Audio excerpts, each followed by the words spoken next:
Good evening, everybody. So it's Sunday. It's been raining and it's cozy here, and we've got more letters, and I will be posting tonight. It's Sunday, the 16th of March. Dear President Trump, I'm a white South African female who feels compelled to share my personal experience with you, hoping that it may shed light on the daily struggles many white South Africans face, particularly those living in constant fear. Concerning safety, as a South African, I wake up every morning with a heavy heart, knowing that safety has become an exclusive luxury in our country. Every day I'm on high alert, whether commuting to work, staying at home, or even walking down the street. Violent crimes, especially home invasions, hijackings, has become an unbearable, all-encompassing reality. The fear of being kidnapped, tortured, raped, or murdered is constant presence in our life. It feels as though there is no true sanctuary for us, regardless of time or place. Since 2015, my family has been robbed 4 times. On one occasion, robbers entered our home while we were sleeping. Thankfully, we were able to protect ourselves and prevent further harm thanks to the safety gates inside our home. My grandfather, who lived on a small holding, was also brutally attacked at the age of 70.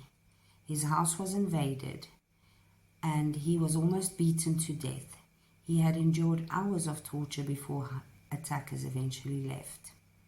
The trauma from these experiences has left us shaken and filled with an overwhelming sense of fear.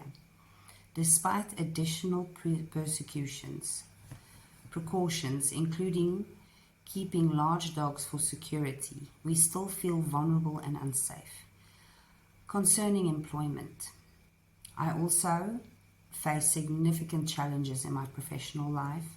I work for a large corporate firm, but each year more and more white employees are retrenched due to the increasing strict black empowerment, economic empowerment, racial laws. The fear of being the next person to let go is ever present, and with the constant tightening of these policies, it feels as though jobs security is increasingly out of reach for white South Africans.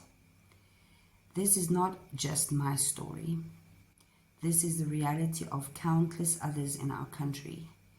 The fear, the uncertainty, and the trauma we endure are overwhelming. And despite our desperate pleas for help, it feels as though the ANC government has failed to take meaningful action to protect its citizens. We have been left to fend for ourselves in a country that no longer feels safe. I write to you for not only to share my personal story, but also to bring awareness to the dire situation many of us face daily.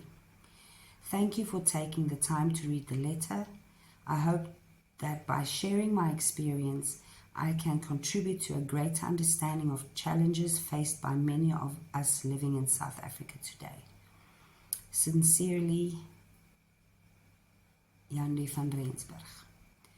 So I'm making these written, read out letters for everybody to hear.